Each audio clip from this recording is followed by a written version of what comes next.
On the morning his wife was waiting for a biopsy that could change her life forever, Daniel Bennett's phone rang with his mother's name on the screen. In that quiet hospital room, with fear hanging in the air and his wife needing him more than ever, he stood frozen between the two women who had defined his entire life. For years, he had told himself he was keeping the peace, being a good son, being a good husband, doing his best not to hurt anyone. But some choices cannot be delayed forever. And on that day, when he walked out of that room, he didn't just leave his wife sitting there alone. He shattered something in his marriage that may never be repaired. The question is, by the time he finally understood what he had done, was it already too late? This is the story of Laura Bennett, who spent 26 years building a life with a man so gentle that people often mistook his silence for wisdom. For most of their marriage, Laura had believed that Daniel's quiet nature was one of the safest things about him. He was not a man who slammed doors. He was not a man who humiliated people in public or sharpened his sentences to make them bleed. He worked hard, paid the bills on time, fixed what was broken, remembered birthdays, and carried the kind of steady warmth that made strangers trust him quickly. He was the sort of husband neighbors described as solid, dependable, good. And that was true as far as it went. But goodness, Laura would learn, was not always the same thing as courage. The night everything began to change, rain tapped at the front windows in a fine, cold mist, and a rose-colored suitcase stood beside Laura's umbrella stand, as if it had always belonged there. Evelyn Bennett sat at the edge of the living room sofa with both hands wrapped around her handbag, her posture small, careful, almost delicate. Daniel stood near the archway between the foyer and the kitchen, damp from the rain, his car keys still in one hand. He would not quite meet Laura's eyes. "It's only for a little while," he said. Laura looked from her husband to her mother-in-law and then back again. It was not the suitcase that unsettled her. It was the softness in Daniel's voice, the apologetic steadiness, the tone of a man presenting something already decided. Evelyn had slipped on her back porch that afternoon and strained her wrist. The urgent care doctor had said she should not be alone for at least a few days, maybe a week. Laura knew that. She had been the one who suggested Daniel bring her home after the appointment, make her some soup, settle her in for the night. But a night was not what Daniel meant. "How little?" Laura asked. Daniel gave the faintest pause. "Until we figure out what comes next." In later months, Laura would think about that sentence more than once. Not because it was dramatic, not because it sounded cruel, because it sounded reasonable. That was how so many things in her marriage had happened.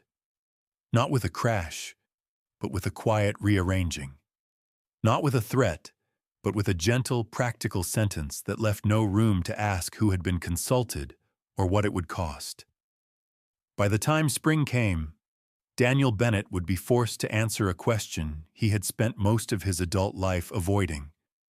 And by then, no answer he gave would leave any of them untouched.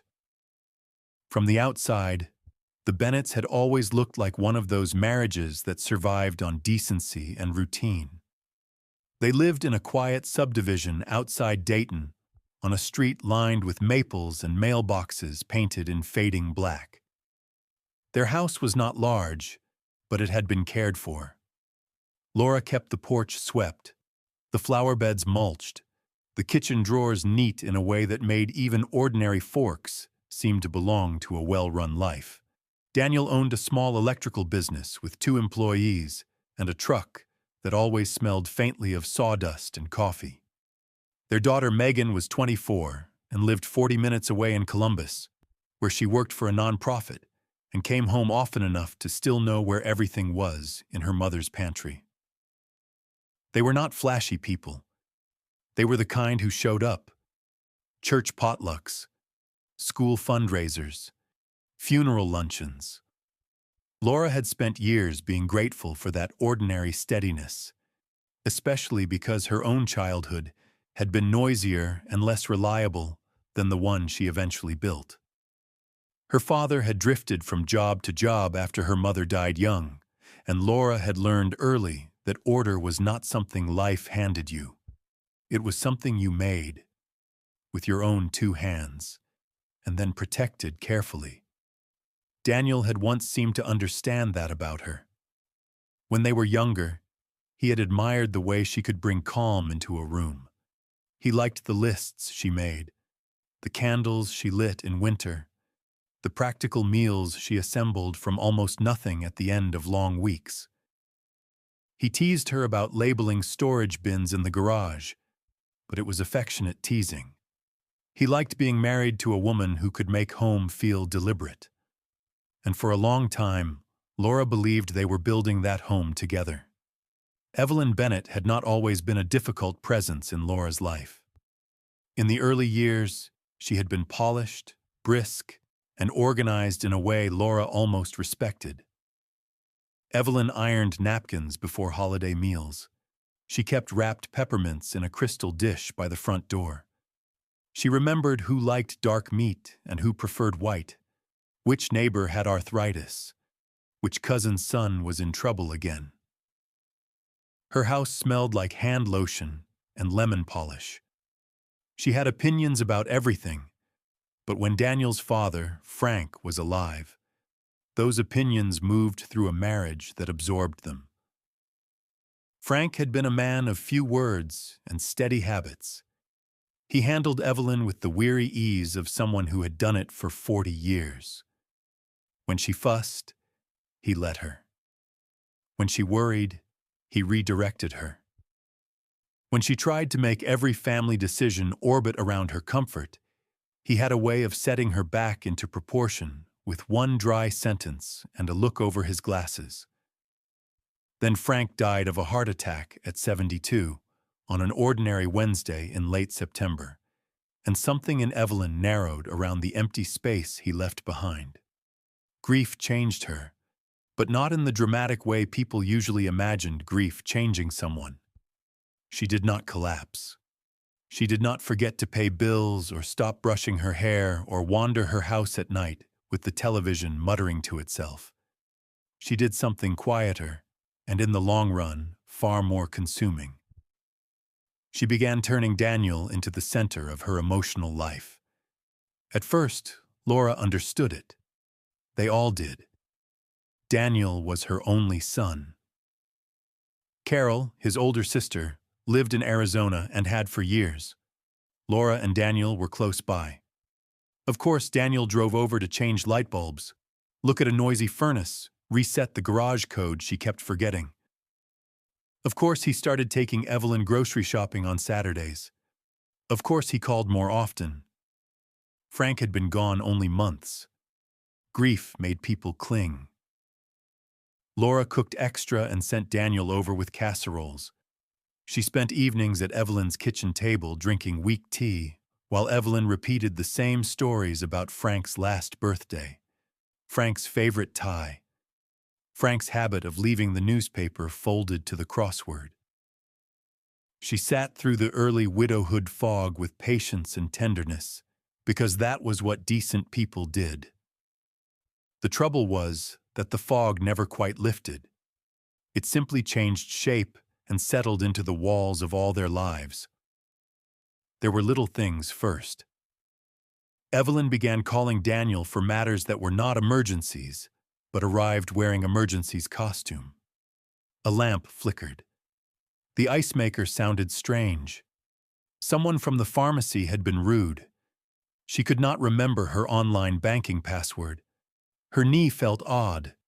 Her car made a noise. Her neighbor's dog barked too much. The porch light had gone out. The mailman had left a package in the wrong spot. It was never the size of the problem that drew Daniel.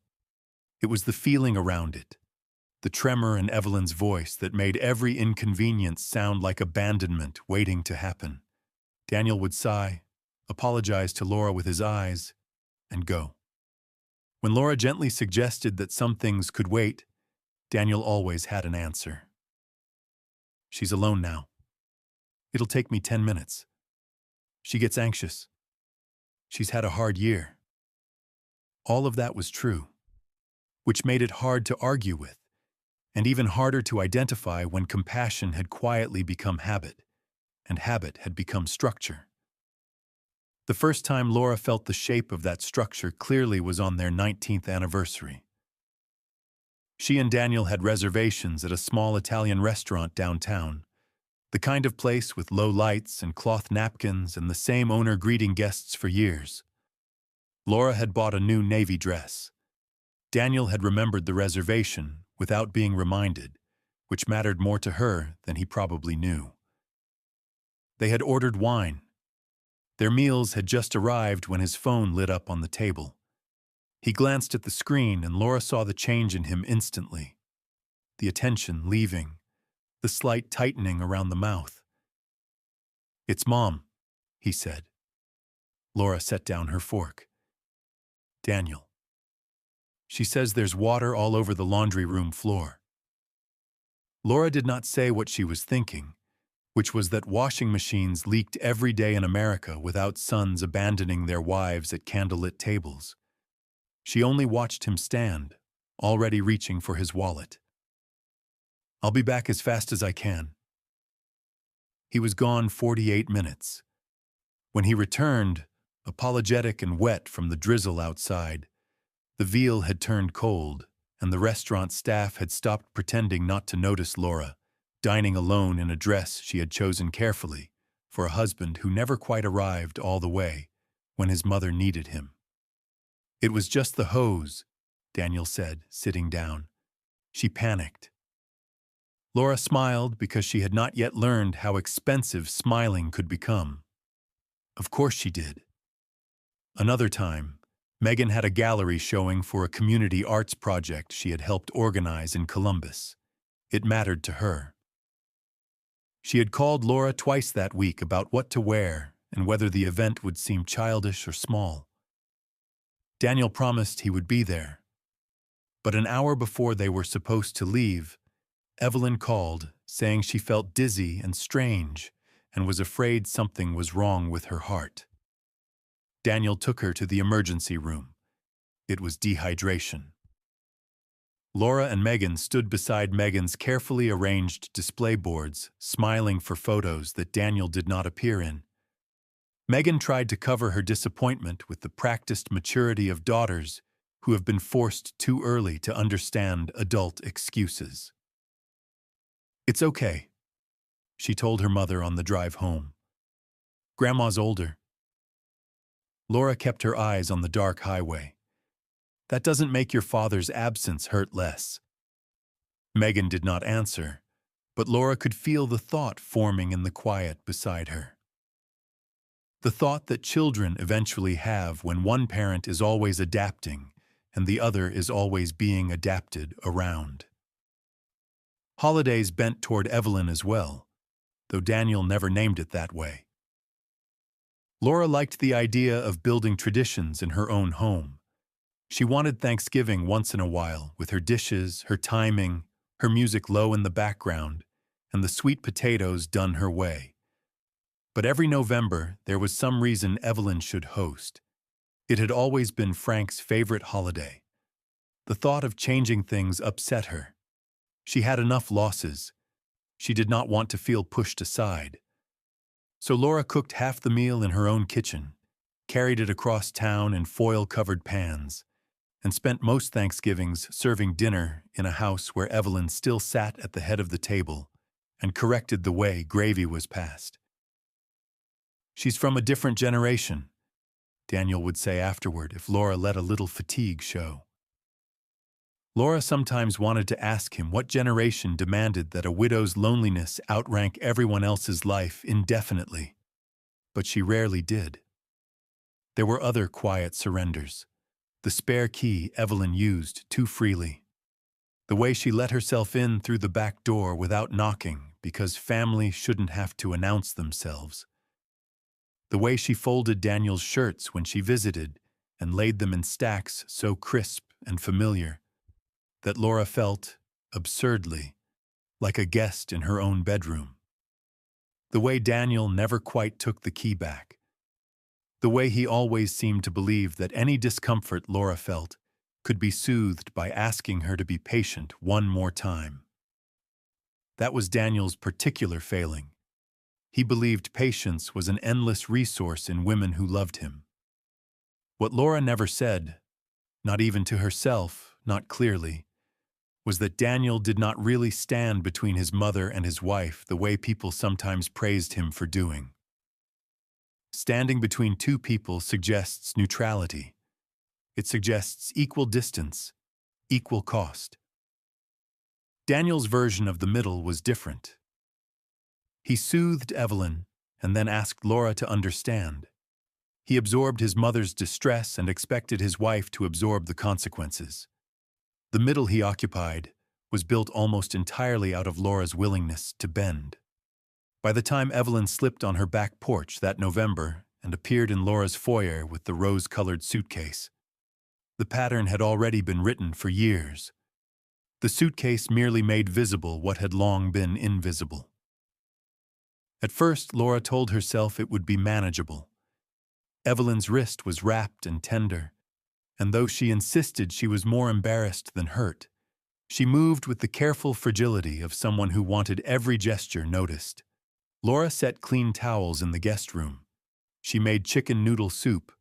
She brought an extra pillow because Evelyn liked one under her knees at night. Daniel installed a nightlight in the hallway and a grab bar in the guest bathroom within 24 hours. For the first few days, Laura gave the arrangement the grace of temporary things. Temporary things were inconvenient, but survivable. Then the temporary started unpacking. Evelyn's medications appeared in neat rows beside the kitchen sink, though Laura had cleared a space in the guest bath cabinet.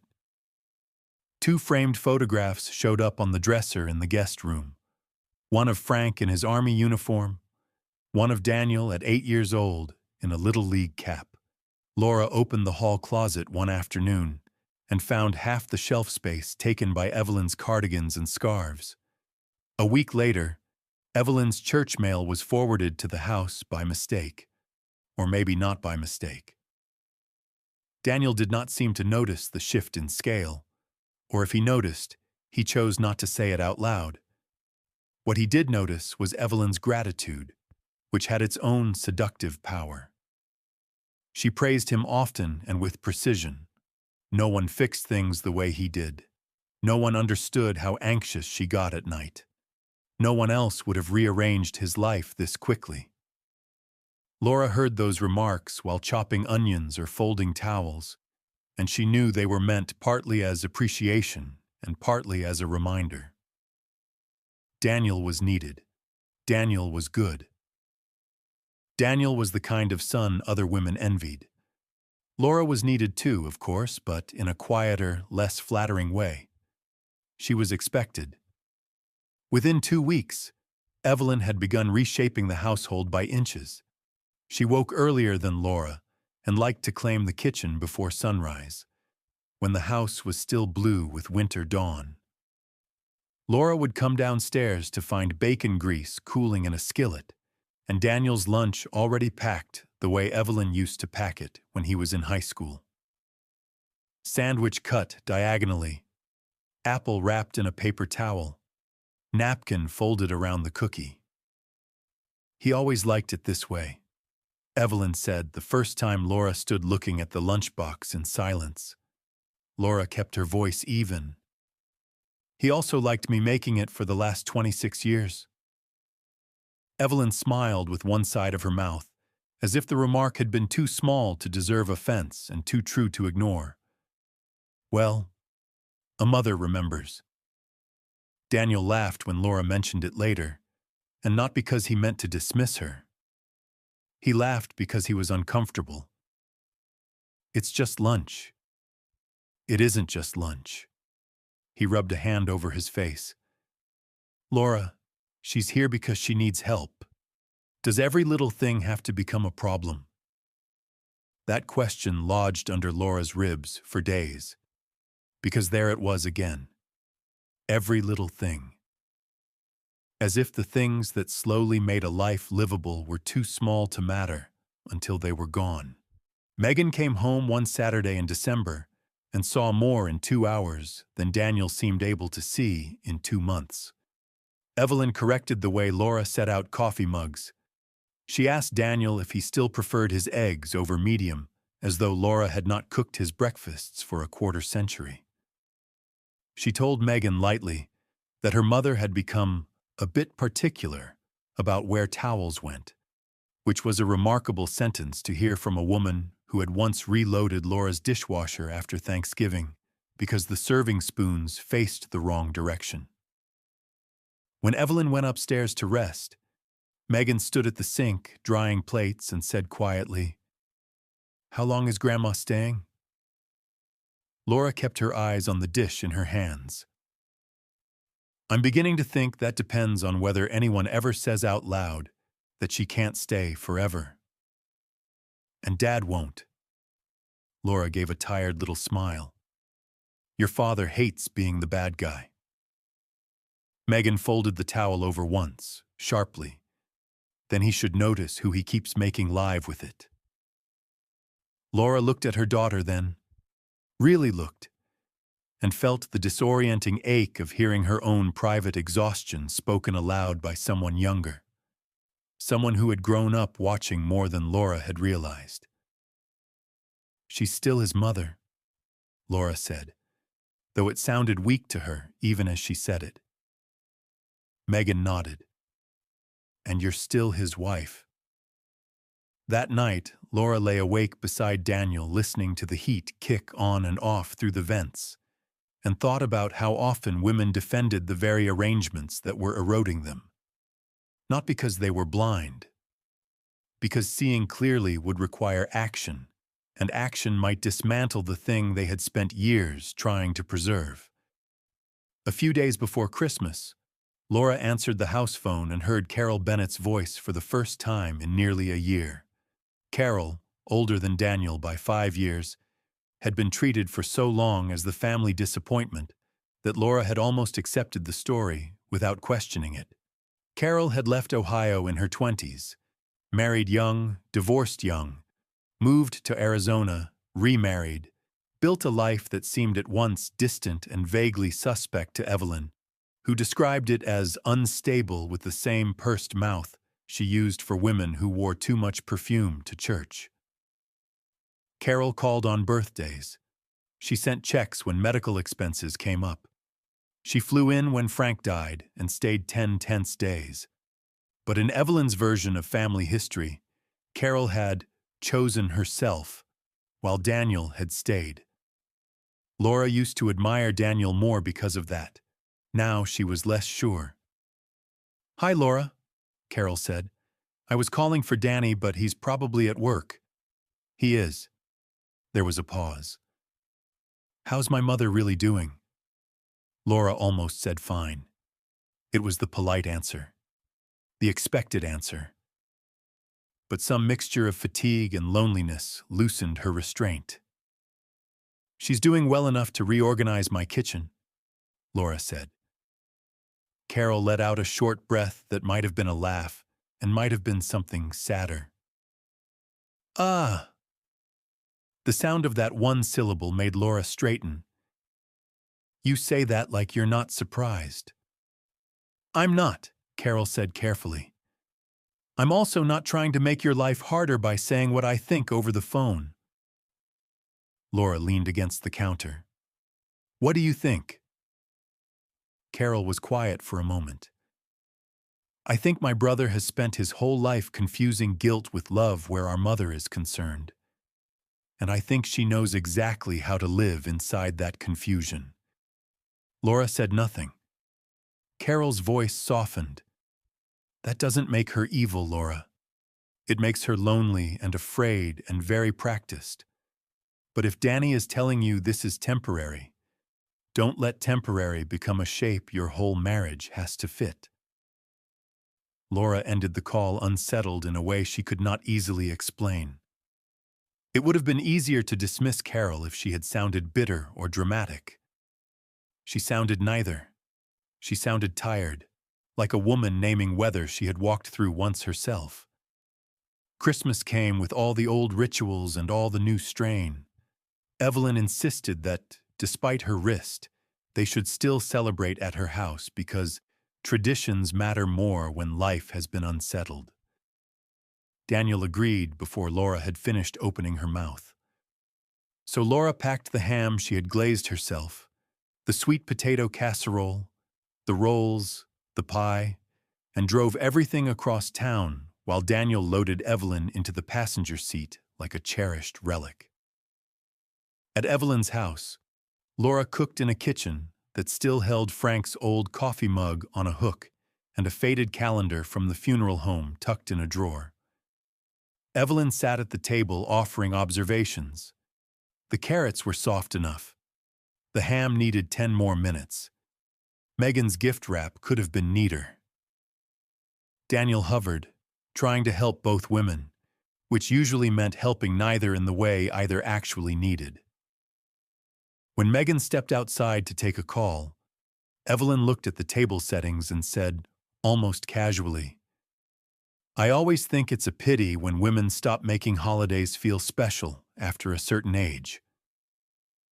Laura turned from the stove. "I'm sorry?" Evelyn dabbed at the corner of her mouth with a napkin. "Nothing. I only mean some women get so practical. They forget presentation matters." Daniel, standing between the counter and the refrigerator with a dish towel over his shoulder, said the sentence he always said when something sharp entered the room. "Mom didn't mean anything by that." Laura looked at him for a long moment. Maybe that was the problem, she thought. Maybe the meaning was always obvious to everyone, except the person who kept pretending not to see it. She got through Christmas dinner by moving from task to task, with the efficiency of a woman refusing to cry in front of people who would later describe her as sensitive. But when she and Daniel got home that night, and he said, in that weary voice of a man hoping the conflict would simply die if no one fed it, "Can we please not do this tonight?" Something in her gave way. "Do what, Daniel? Notice that your mother insults me in my own hearing? Notice that you keep asking me to swallow it because correcting her would make you uncomfortable?" He set down the serving dish he had carried in from the car. "She's 75 years old, and I am your wife." The house went still around them. Evelyn was upstairs, awake or pretending not to be. Christmas leftovers sat on the kitchen counter between them in fogged plastic containers. The tree lights blinked gently from the living room, absurdly festive. Daniel lowered his voice. "Why does everything have to turn into some kind of loyalty test?" Laura laughed once, without humor. "It isn't becoming a loyalty test. It has been one for years. You just keep pretending there's a middle where nobody loses." He stared at her, hurt and defensive and more lost than angry. "That's not fair." "No," Laura said quietly. "It isn't." She went upstairs and slept in the guest room's twin bed with a blanket pulled over her clothes because she could not bear the sight of Evelyn's rose-colored suitcase under the guest room bench, and could not yet bear the thought of lying beside a man who still believed his indecision was moral. In January, Daniel told Laura that Evelyn's house might need more work than they'd thought before she could safely return to it. There were icy steps. The upstairs bathroom was awkward. The furnace was older than anyone liked. Laura listened, arms folded, and asked the question he had clearly hoped to avoid. "How much more work?" Daniel hesitated. "Maybe enough that it makes sense to think about other options." "What options?" He reached for the mug on the table and did not drink from it. "Selling, maybe. Looking at something smaller, or—" He stopped. Or what? Or figuring out whether staying here makes more sense. Laura felt the room tilt, not from surprise exactly, but from the exhaustion of hearing feared things confirmed. You discussed that with her before discussing it with me. Daniel did not deny it. Nothing has been decided. That's not the point. He finally looked up, and there it was again. That injured confusion he wore whenever Laura refused to make things easy. I'm trying to take care of everyone. Laura almost pitied him then. Almost. Because what he still did not understand was that a man could claim to take care of everyone while building a life in which one woman's needs were negotiated and the others were simply installed like fixtures. A week later, while looking for stamps in the junk drawer, Laura found a folder from a realtor under a stack of utility bills.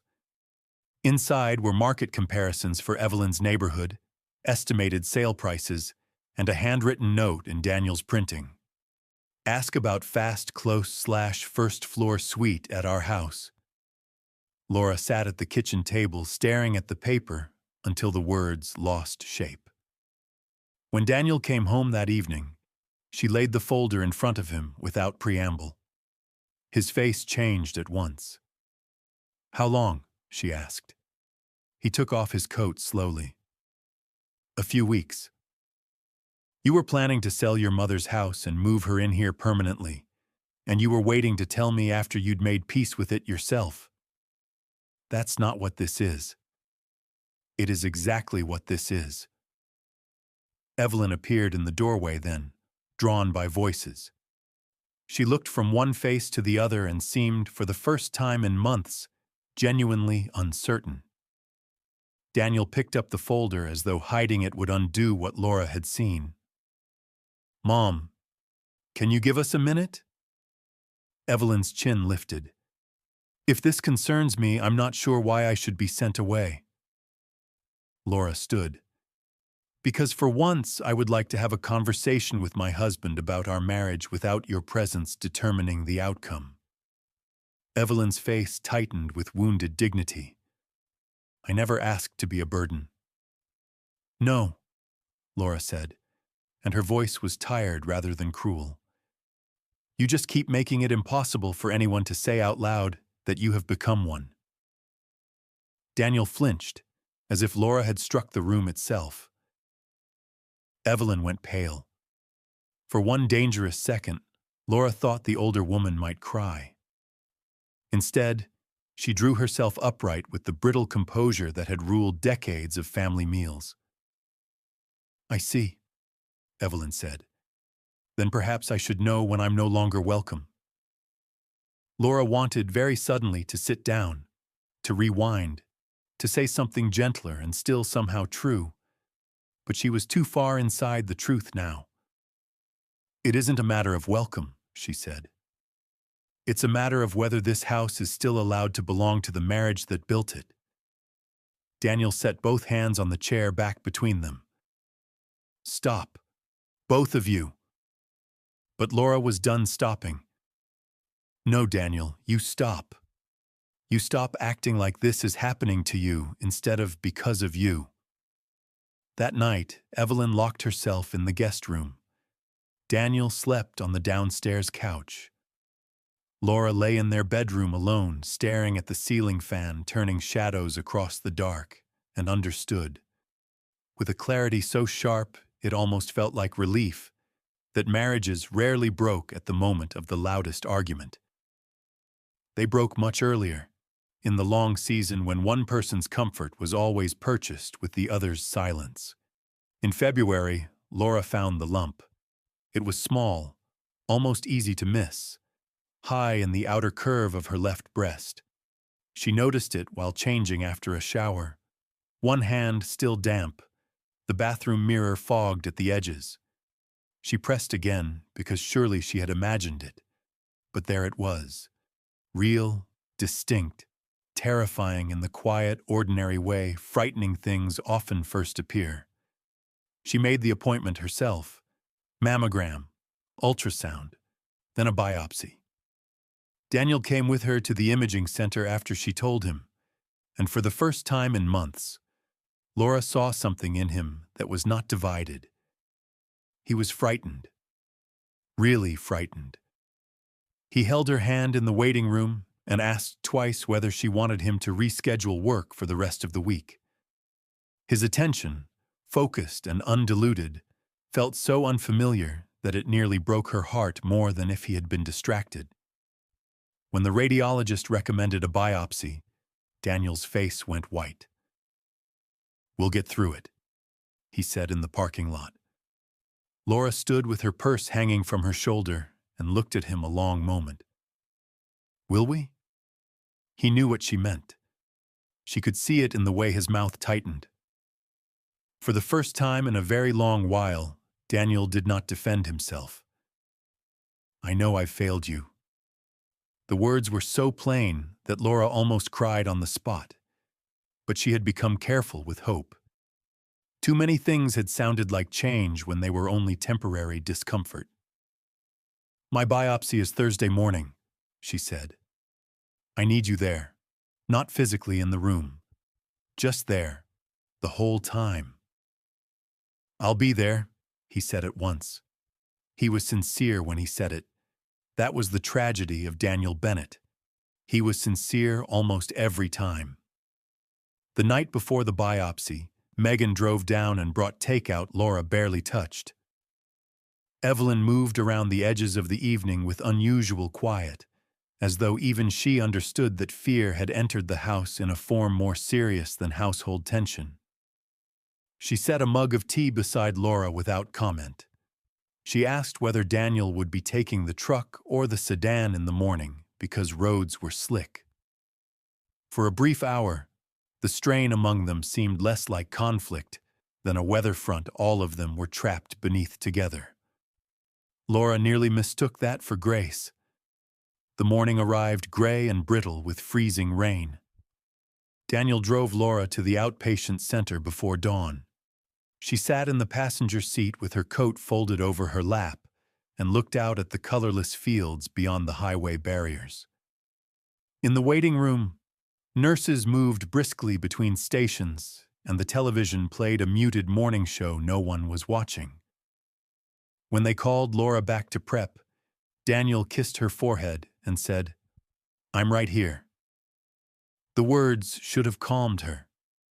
Instead, they made her strangely alert, as if some part of her body no longer believed promises simply because they were spoken tenderly. She changed into the gown. She sat on the edge of the narrow bed with her bra and sweater folded beside her in a plastic belongings bag. A nurse checked her chart, her blood pressure, the spelling of her name. Daniel sat on a chair in the corner, one ankle over one knee, trying to look steadier than he felt.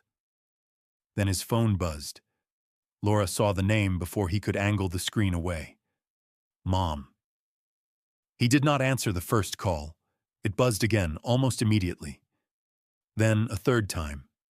Daniel stood. "I should make sure." "No." Laura's voice was quiet, but there was iron in it now. "No." He hesitated anyway, and Laura could see the old reflex already alive in him. The need to reduce anxiety at its point of origin. The need to soothe the loudest distress in the room. The need to believe his wife would understand because she always had before. He stepped into the hallway. Laura sat frozen on the bed, fingers gripping the thin blanket over her knees so tightly her knuckles hurt. She could hear only fragments through the door. Daniel's voice low, urgent. A nurse wheeling equipment past. Someone laughing somewhere farther down the corridor.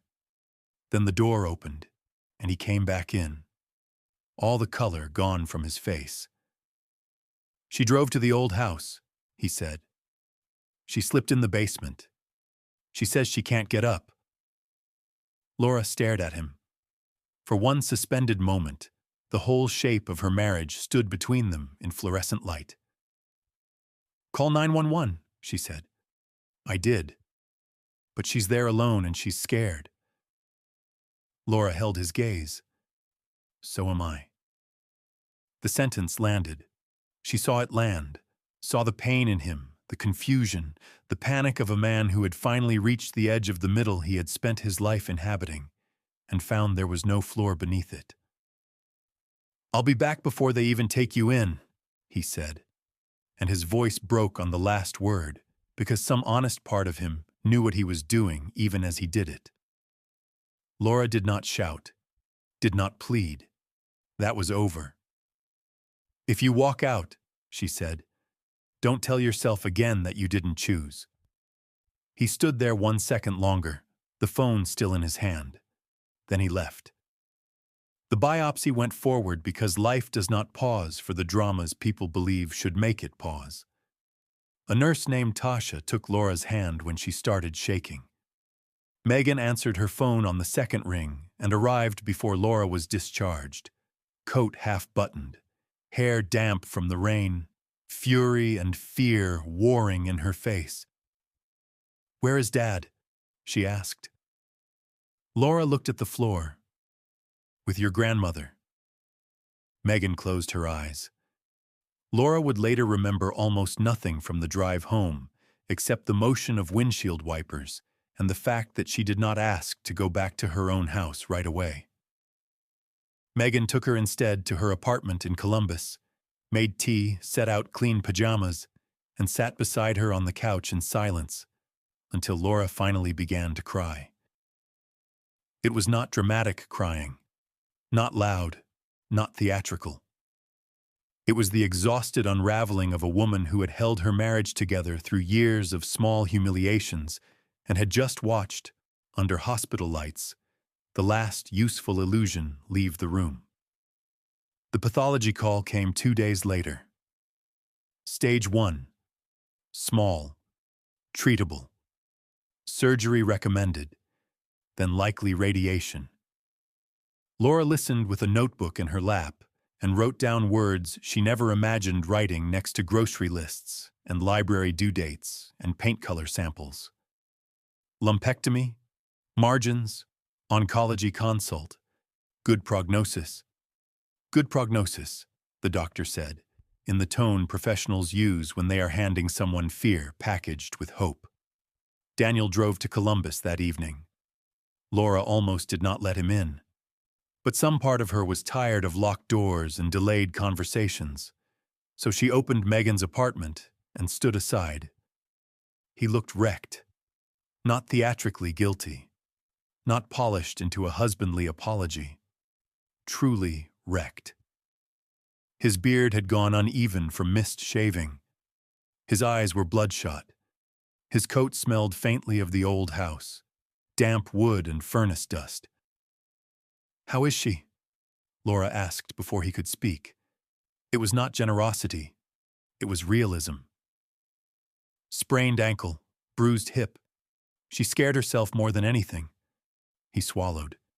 "She said she didn't mean to go down there. She wanted the photo albums." Laura nodded once. "And me?" He shut his eyes briefly. "I know." "No," Laura said. "You don't get to say you know as if that settles anything." Megan, hovering near the kitchen, looked from one of them to the other and quietly picked up her keys. "I'm going to get coffee," she said, though no one had asked. When the door closed behind her, Daniel stood in the center of his daughter's living room, like a man who had arrived too late to a fire and could not yet smell the smoke on his own clothes. "I was wrong." Laura laughed softly, in disbelief more than mockery. "You were wrong when? Last week? Last year? The year before that?" "Laura," she lifted a hand. "Don't. Please don't ask me to help you through how bad you feel about this. I don't have room." His face crumpled then, and for the first time she understood something she had resisted understanding because it complicated the story. Daniel suffered too. Not in the same way, not with the same cost, but he was not untouched by the arrangement he had created. He was simply less honest about what it was doing to him. "I never wanted this," he said. She looked at him steadily. That's the problem. You never wanted anything badly enough to protect it. He sat down heavily in the armchair by the window and covered his face with one hand. What do you want me to do? Laura answered with the clearest truth she had. I want to stop living in a marriage where your mother's fear sets the terms of our life. He said nothing, so Laura gave him the rest. I'm having surgery. I am not coming back to that house while she is living there as if this is permanent, and you are still pretending you can manage both of us by disappointing us in shifts. I won't do it anymore. Daniel looked up. You're asking me to choose. Laura's expression did not change. No, Daniel. I'm telling you that you have been choosing for years. I'm just refusing to call it something kinder than it is. He left that night without trying to hug her, because even he understood some gestures became insulting once enough damage had been done. The next month unfolded in the ugly, practical rhythm of medical appointments and emotional aftershocks. Laura had her lumpectomy. Megan stayed with her through the surgery and the first drained, aching week afterward. Friends from church sent casseroles and peonies and cards with careful handwriting. Daniel called every day. Sometimes Laura answered. Sometimes she did not. When she did, he was tender, attentive, genuinely concerned about her pain levels, her bandages, the pathology follow-up. He sounded like the husband she had always believed he could be, which made his absence at the crucial hour harder rather than easier to forgive. At home, Daniel tried to care for Evelyn while also keeping his business afloat and driving back and forth to Columbus whenever Laura allowed a visit. Within weeks, the strain showed. He forgot invoices, missed a dentist appointment, ate standing at the counter, slept badly, snapped once at an employee, and apologized so heavily afterward that the young man looked embarrassed. Evelyn saw all of it. At first, she seemed to retreat into extra gentleness.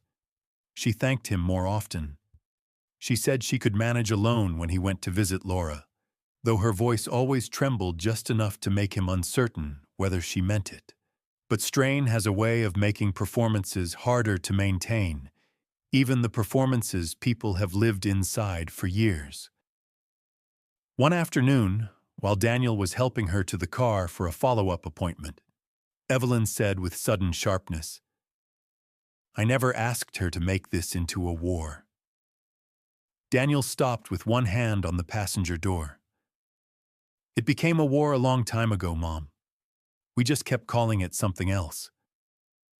Evelyn turned her face away. She has always resented me. That isn't true.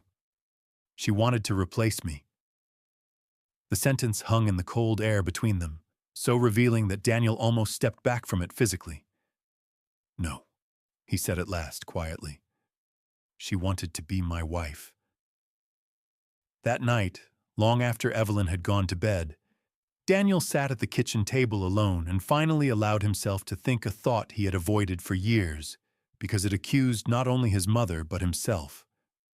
His mother had not simply needed him. She had needed to remain central. And Daniel, because it made him feel useful and good and indispensable, had let need become identity. He had mistaken his mother's dependence for evidence of his own virtue. Worse, he had asked Laura to admire him for it. Carol arrived from Arizona 3 days later. She came with one carry-on bag, desert sunlight somehow still clinging to her in the set of her tan coat and the directness of her face. She hugged Daniel in the foyer and then pulled back far enough to study him. You look terrible, she said. I'm glad you're here too, Daniel muttered. Carol's visit altered the weather in the house immediately. She did not move around Evelyn with the careful deference Daniel did. She asked practical questions in a tone that assumed answers were owed. Had the doctor recommended in-home physical therapy? Why had the realtor folder been left open on the desk? Why were there no brochures for assisted living or senior apartments if everyone agreed Evelyn could not safely keep living the way she had before? Evelyn grew brittle under that tone. "I'm not an invalid," she said over lunch the first day. Carol spread mustard on a sandwich. "No, Mother. You're a woman in her mid-70s who fell twice in 4 months and seems to believe the only two options are total independence or turning Danny into your live-in life raft." Daniel almost laughed at the bluntness of it, though nothing about the conversation was funny. Evelyn flushed. "You speak to me as if I'm some burden you'd prefer handled at a distance." Carol looked up then, and the old history between them showed in a single glance.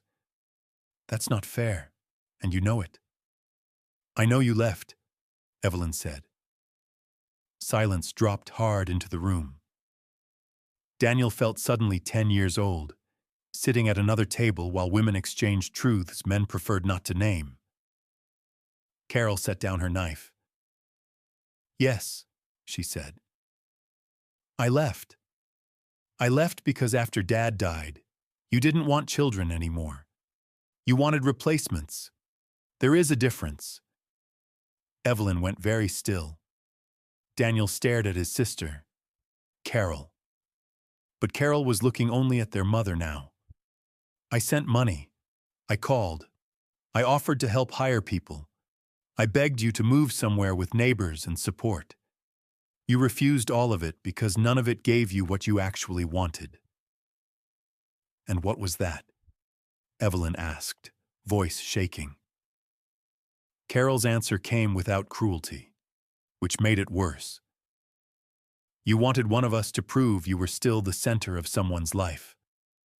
Evelyn pushed back from the table and left the room. Daniel sat motionless. Carol looked at him, and her face softened a little. "I'm not saying she never loved us. She did, in her way. But love and hunger aren't the same thing, Danny. You've spent years feeding the second one and calling it the first." He stared at the grain of the table. "Why didn't you ever say this to me?" "I did," Carol said quietly. "You just heard it as disloyalty." That evening, while helping Carol clear out a cabinet in Evelyn's old house so the realtor could take updated photos, Daniel found a tin box on the top shelf of the bedroom closet. Inside were old tax returns, condolence cards from Frank's funeral, a gold wristwatch that no longer ran, and a folded piece of yellow legal paper in Frank's handwriting. It was not a formal letter, just notes, probably written during one of the restless stretches of his last year when his blood pressure was poor and he had begun, in subtle ways, to prepare for death. Half a grocery list ran down one side. But in the center of the page, under a line about renewing the car insurance, Frank had written, "If something happens to me, help your mother, but don't build your whole life around her fears. She has a way of making fear feel like love if you let her. Don't make your wife pay for what I used to absorb." Daniel sat down on the bare edge of the bed in his childhood room and read those lines 3 times. Don't make your wife pay. There it was, plain, unsparing. A truth from the man who had understood Evelyn best and had perhaps been too tired, too male, too accustomed to the arrangement himself to challenge it while he was alive. Daniel held the paper and thought of Laura alone on the hospital bed in the gown with the ties at the back. Thought of every time he had told himself he was keeping peace when what he was really keeping was a system built on her endurance. For the first time in his life, he understood that avoidance had not made him kind. It had made him expensive to love. When Laura was strong enough to drive again, she met Daniel at a therapist's office in Columbus because Megan had said, in that unsentimental way daughters sometimes save their parents with, "You two need a witness." Left alone, Mom tells the truth, and Dad translates it until it dies. The therapist, a woman in her 60s with silver hair and a legal pad, asked them both why they were there. Daniel spoke first. "Because my wife thinks I've been choosing my mother over her." Laura did not even turn her head. "No. I think he's been refusing to admit that not choosing is also a choice. That's different." The therapist nodded as though a useful door had just opened. Over several sessions, Laura said things she had never believed herself entitled to say plainly. That she had spent years feeling like the emotional shock absorber for Daniel's relationship with his mother. That Evelyn's needs always arrived as unquestionable, while Laura's needs entered the conversation as requests that had to survive negotiation. That the most painful part was not Evelyn's dependency, but Daniel's insistence on calling Laura unfair whenever she named its cost. Daniel, to his credit, did not defend himself as much as he once would have. He listened, sometimes badly, sometimes with tears standing in his eyes. But he stayed in the room. One afternoon after therapy, he met Evelyn at the kitchen table and told her, gently but without his usual backtracking, that they needed to discuss permanent care plans. Evelyn's mouth tightened before he had even finished the sentence. "So that's what she wants." Daniel surprised himself by not correcting the framing. "It's what our life requires." "Our life?" she said. "My life, you mean?" He shook his head. "No, Mom. My life. Laura's life. Yours too. All of them." Evelyn sat very straight, her coffee untouched between her hands.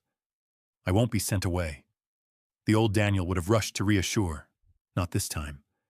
I'm not sending you away. I'm telling you I cannot keep being the person every part of your life rests on. I should never have let it get this far." Pain moved across Evelyn's face so openly that for a second he nearly retreated. But something stronger held him there now. Not hardness, clarity. "I was a good mother," she said, and in those 6 words lay years of labor, sacrifice, self-justification, fear, resentment, and the terrible loneliness of aging. Daniel's voice softened. "I know you were.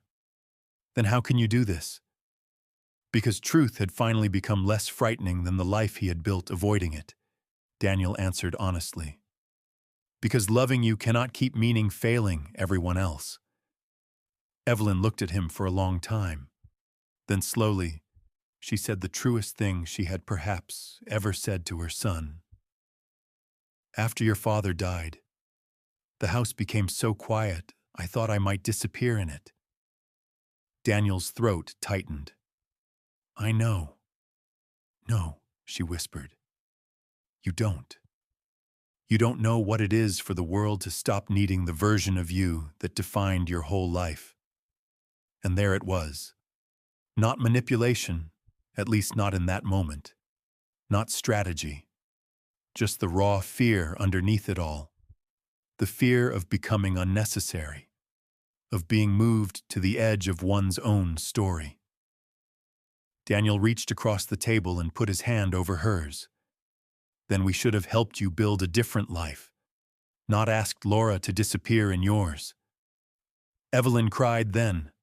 Not prettily, not theatrically.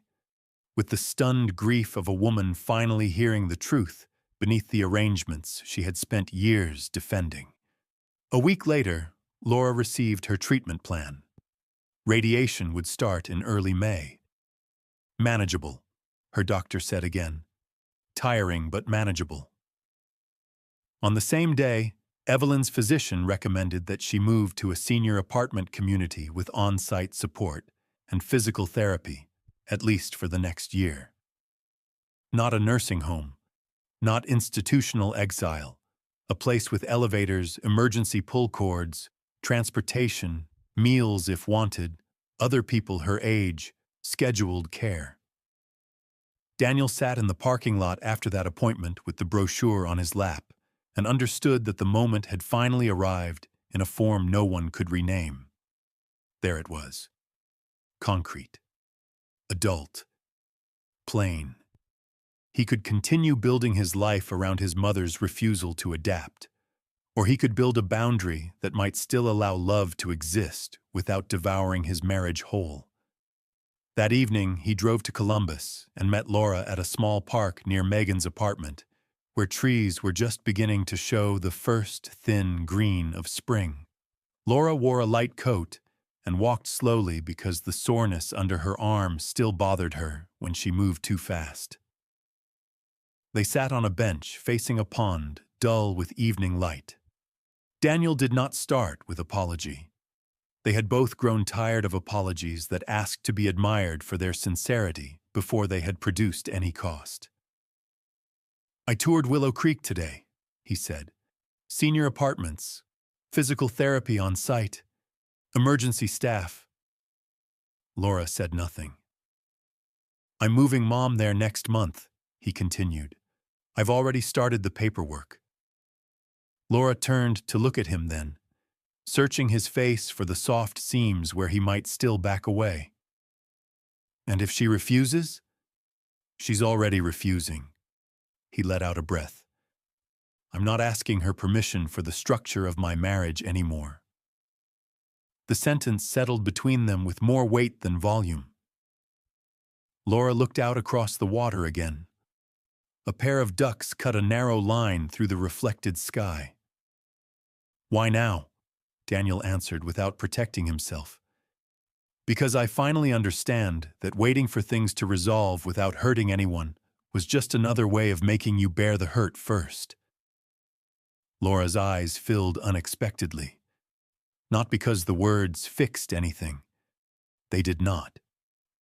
But because she had been lonely for so long inside an argument people kept describing as exaggerated, and recognition itself can feel like relief after years of misnaming. "I don't know if I can come back the way I left," she said. "I know. I don't know if I can trust that this isn't another temporary promise made in the middle of a crisis." He nodded. "Then don't trust the promise. Watch what I do." That, more than any grand declaration, was the first thing he had said in months that sounded like a man grown honest. Moving Evelyn was ugly in all the ordinary ways such moves often are. She hated the downsizing, hated choosing which serving platters to keep and which to donate, hated strangers labeling boxes, hated the indignity of discussing emergency response systems and medication drawers and whether the dining room meals were actually edible. She snapped at Carol. She froze Daniel out for almost 2 days. Once, while wrapping china, she said with quiet venom, "I hope Laura feels victorious." Daniel set down the newspaper he was using to cushion a vase. "If you still believe this is about victory, then you still don't understand what was broken." Evelyn looked at him, saw he would not flinch, and turned back to the box. But there were other moments too. Smaller, truer ones. Moments when she sat on the edge of the bed, holding Frank's old watch, and looked not angry, but old. Moments when Carol helped her decide which armchair would fit in the new apartment, and the two women, for 15 minutes, sounded like mother and daughter rather than combat veterans from the same emotional war. Moments when Evelyn admitted, while sorting recipe cards, that she had not realized how much of her grief had hardened into expectation. "I thought if I wasn't needed," she said once, almost to herself, "I'd have to learn who I was again too late." Carol, sealing a box nearby, answered more gently than Daniel had ever heard her speak to their mother. "That may be exactly what's happening." Willow Creek was not the exile Evelyn had imagined. The apartment was bright, with a small balcony overlooking a courtyard where tulips were being planted. There was a piano in the common room, a book club flyer on the bulletin board, and a woman in the elevator who recognized Evelyn from church and exclaimed over the coincidence with such genuine pleasure that Evelyn looked momentarily disoriented. The first night Daniel left her there, she stood at the doorway in a cream cardigan and said, "You'll come tomorrow?" He kissed her cheek. Yes, tomorrow, and Sunday, and next week. I'm your son, Mom.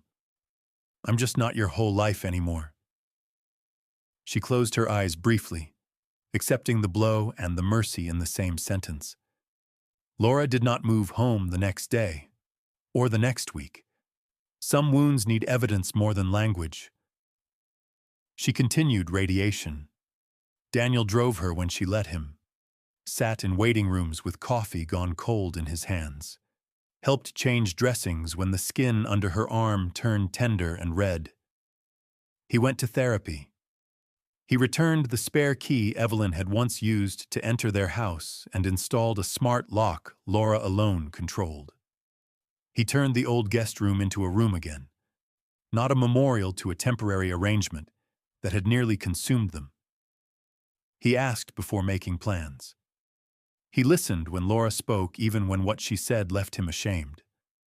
Most importantly, he stopped translating reality into softer terms. When Evelyn called because she felt lonely, he visited after finishing dinner with Laura instead of leaving mid-meal. When Evelyn hinted that Laura must be relieved to have her house back, Daniel answered, "It's our house, and it was never supposed to become the place my wife disappeared from to keep you comfortable." When Laura said she needed a night alone, he did not hear rejection. He heard boundary. Small things, perhaps, but marriages are made of small things. So are recoveries. Megan watched all of this with the cautious skepticism of a daughter who loved both parents, but no longer mistook reconciliation for forgetting. One Sunday in June, she joined them for lunch after Laura's final radiation session. They sat on the deck with iced tea sweating in glasses while a lawnmower droned somewhere down the block. Megan looked at her father and said, not unkindly, "You know Mom shouldn't have had to get sick for you to see this." Daniel held her gaze. "I know." Megan nodded once. "Good." Laura might once have rushed to smooth over the bluntness.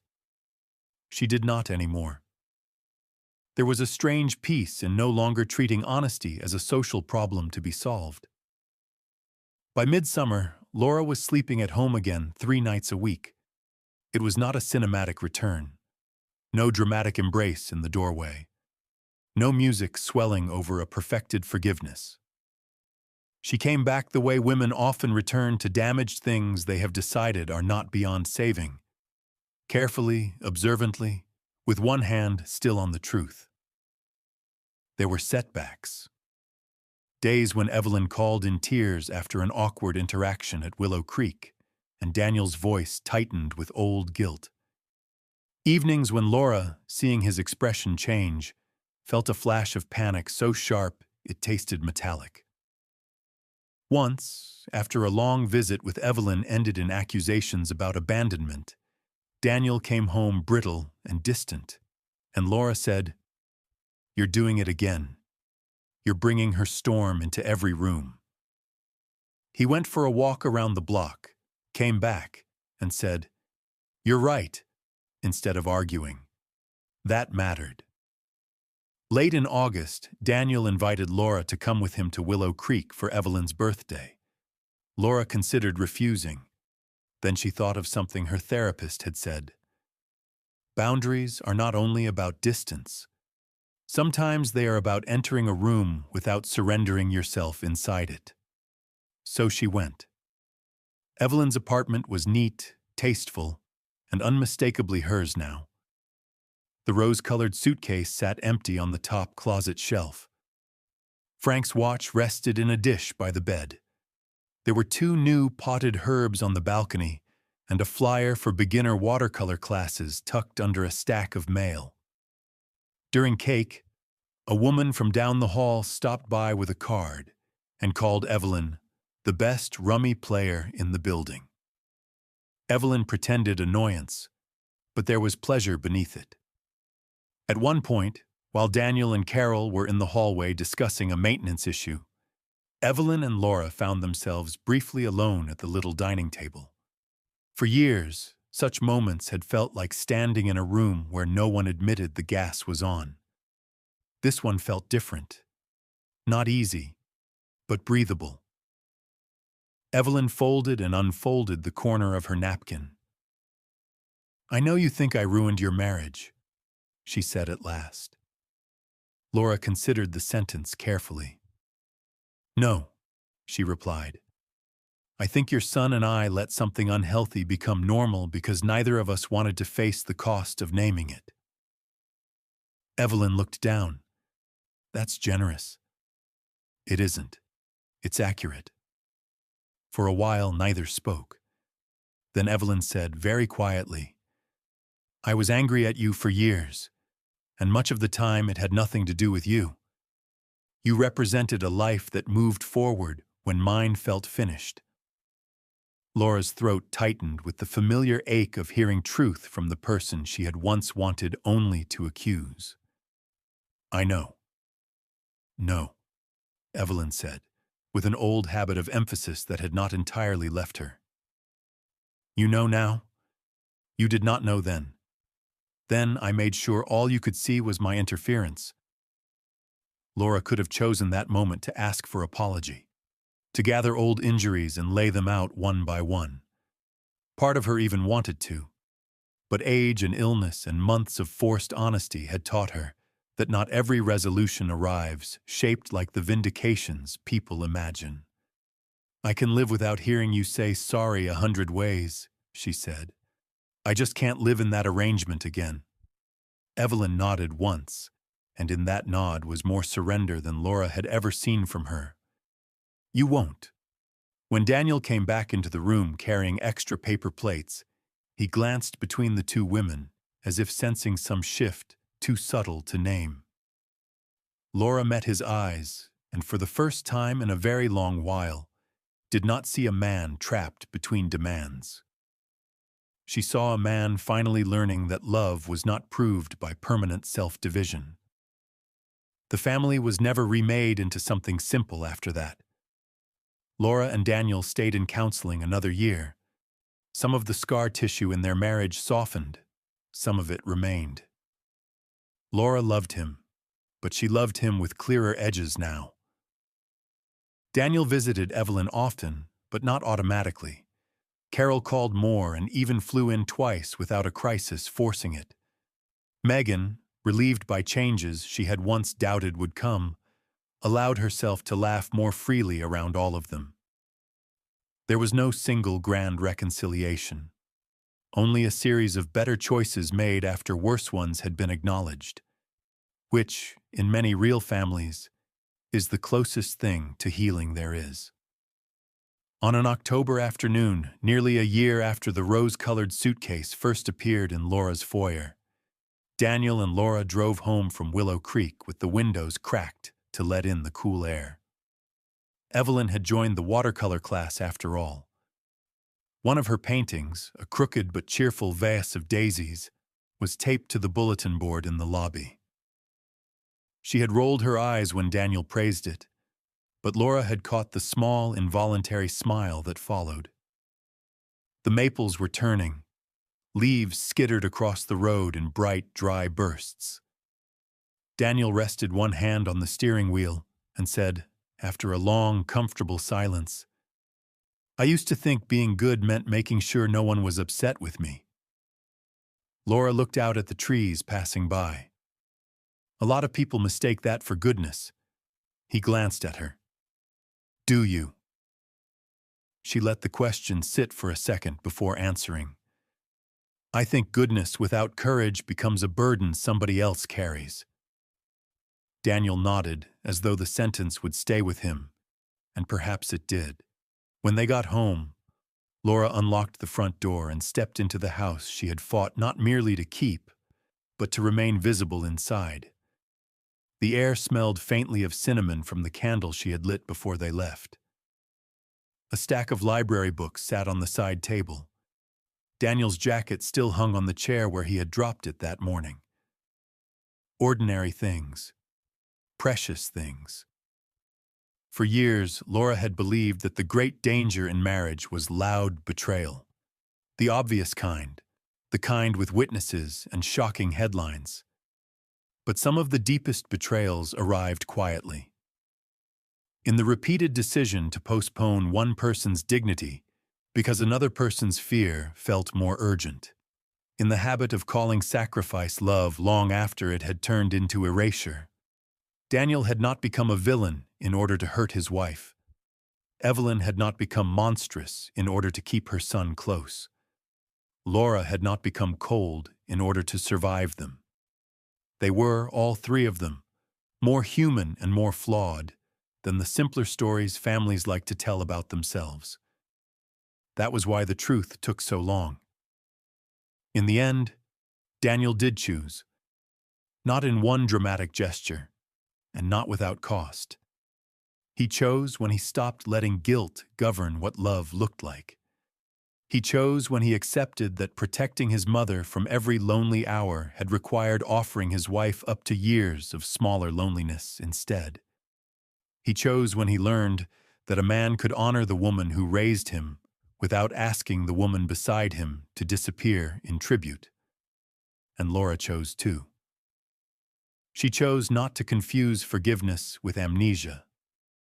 Chose not to return to a version of marriage that required her silence as proof of maturity. Chose to let healing be quieter and more demanding than reunion stories usually made it seem.